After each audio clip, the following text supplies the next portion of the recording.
Hi sewing friends, welcome to my sewing room. Today we're going to be making a placemat. I like to take little scraps and find uses for them, and placemats and little baby quilts are perfect for all the little pieces that don't have a home. And I'm going to show you how different size pieces can be pieced together just willy-nilly, and you come up with something really pretty. Here are some of the placemats I've made already in the past. They've been used here at my house. We've used them, we've washed them, and I think they're fun to use. This is a kind of sewing I call dump and sew because I find scraps, put them on the table, and if they look nice together on the table, they're probably going to look nice in your project. Now this one's kind of dark, so I'm not going to use this dark green. He ended up there somehow. But if you want to focus on blues or reds with just a mixed up palette, that would be great too. The way we are going to start this project after you collect some scraps is you want to decide how big your placemat's going to be. Mine are on the small side. This is 10 by 15. So I cut a piece of cotton batting, 10 by 15, and I found a backing and I cut it 1 inch larger, 11 by 16, so that when I make my placemat, well, you'll find out, but it needs to be about 1/2 inch bigger all the way around. That's the way I do it. So we're going to sit down at the sewing machine and sew a few pieces together. I just start by finding pieces that I think look nice together, and they might not be exactly the same size, and that's okay because we'll be trimming.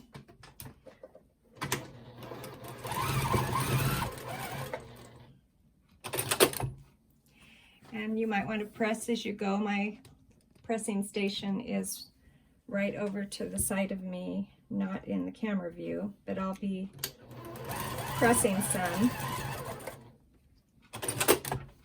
I get a few pieces together. This one's appropriate. It's got cooking and flour on it, something appropriate for the kitchen. And I think I'll put the green on the other side so there's a little bit of a contrast with the orange on that scrap. And I have some strips here. Might be fun to put a strip on one of these, make it a little bigger with a strip.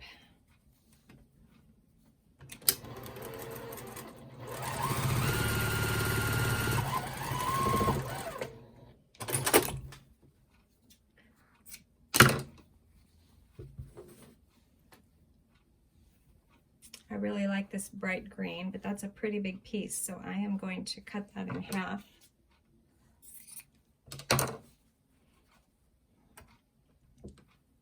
And see if I can find something to go with it here. Here's a pink that's right about the same size.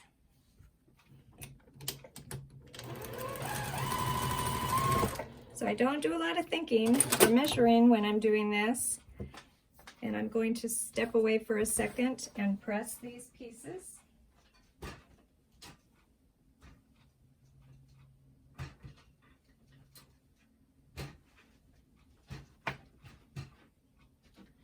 And then let's see how they look on our placemat. We're just kind of starting out.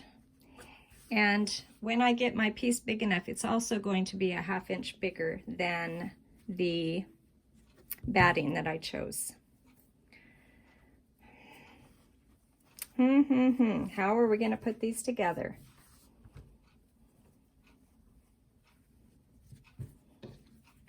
Have some fun puzzling together. See, I need a piece right here, so I'm just going to sit down and add a little piece to that.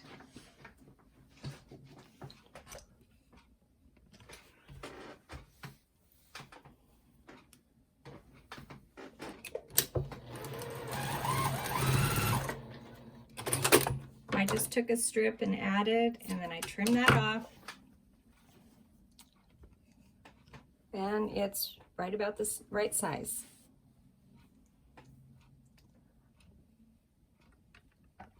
put us back a little bit here, and then I think I'll speed up our sewing and see how we do.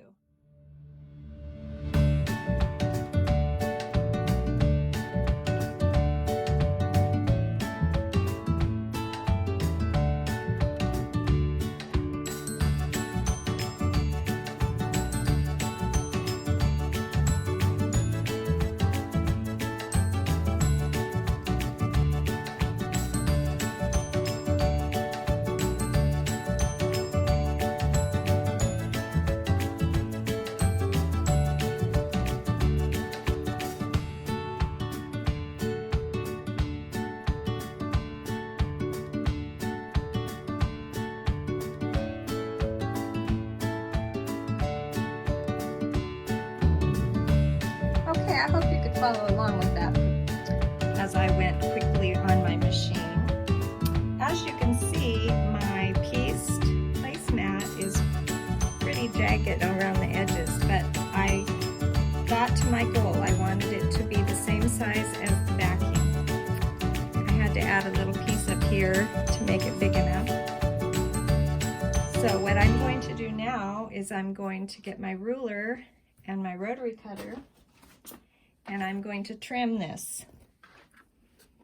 I didn't have to do a lot of thinking while I was puzzling it all together. It was very fun to sew, one piece at a time. And instead of measuring, I'm just going to use this backing as my guide. So I'm going to set it down here and trim the edges of my placemat. You can measure or you can use the backing. Since I've already cut my backing to the right size, I can do it this way, just to get some straight edges.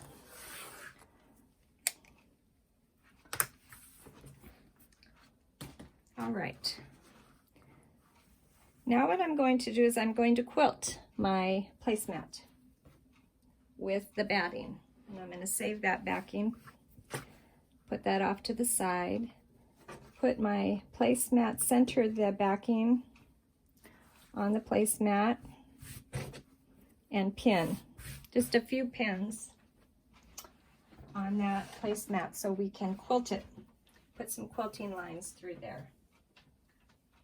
I like to make my stitch length just a little bit bigger when I'm quilting.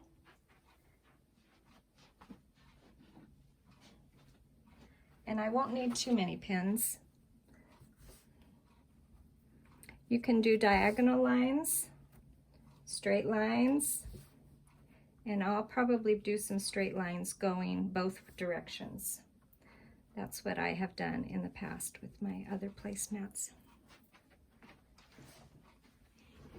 All right, let's put our stitch length to about a 3.5 or 4 on my machine. Start somewhere in the middle and stitch through those 2 layers.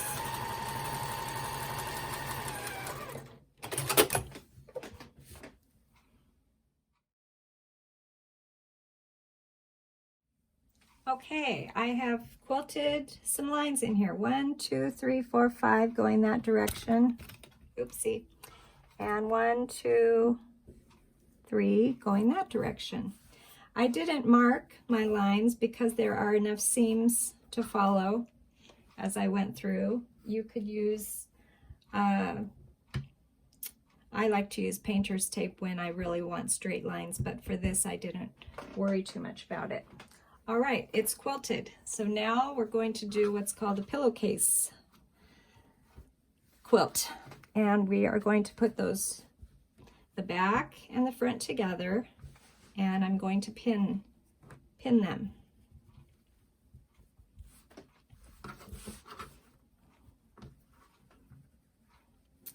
Try to get it centered.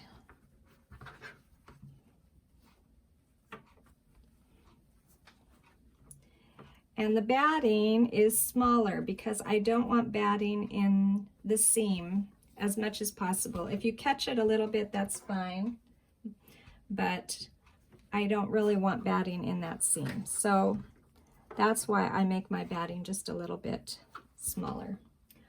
All right, we're going to start at one of the long sides and leave an opening.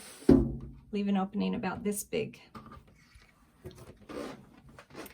You want to put your stitch size back to the smaller regular stitch length and sew around your placemat.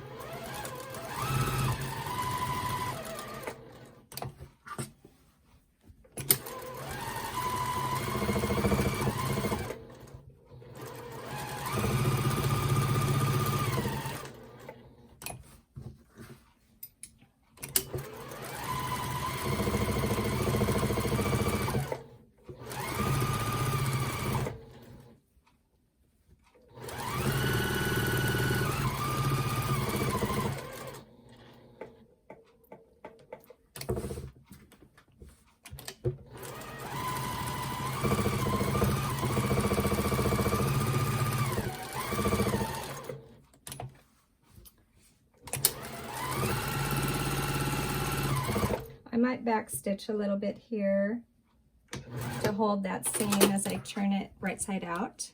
Take out your pins.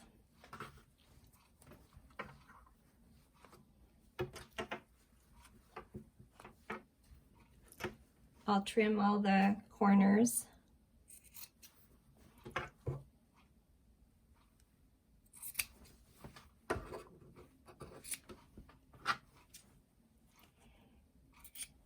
And we'll try to get this right side out.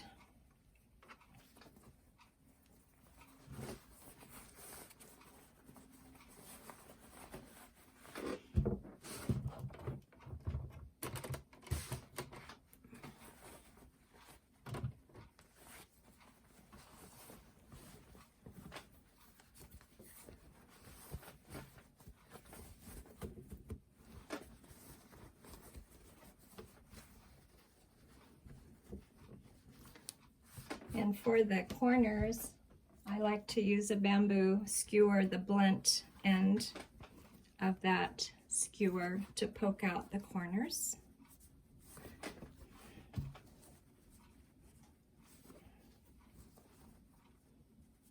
Now I'm going to walk over to my my ironing board, and I'm going to press this.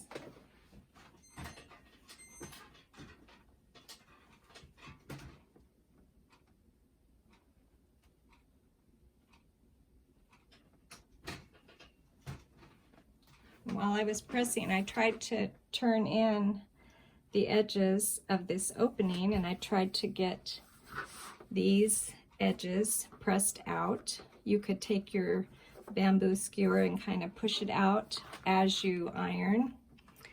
Now, the last step before we finish our placemat is to close that opening up. And we're also going to just sew all the way around.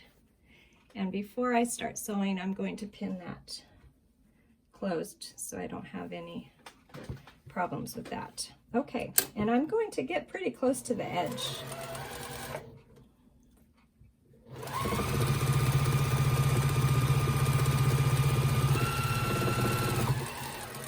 This is why you don't want your batting to be too big, because you want that edge to be nice and flat.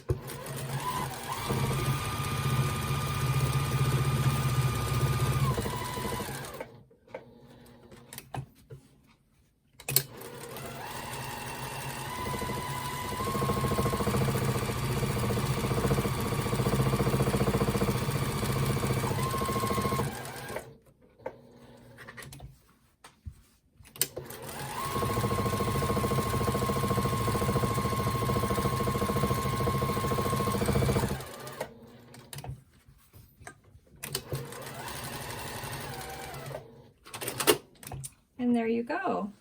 I hope this little project inspires you to take some scraps, sew them together, make a little puzzle with your scraps, and make something useful for your home. Thanks for joining me.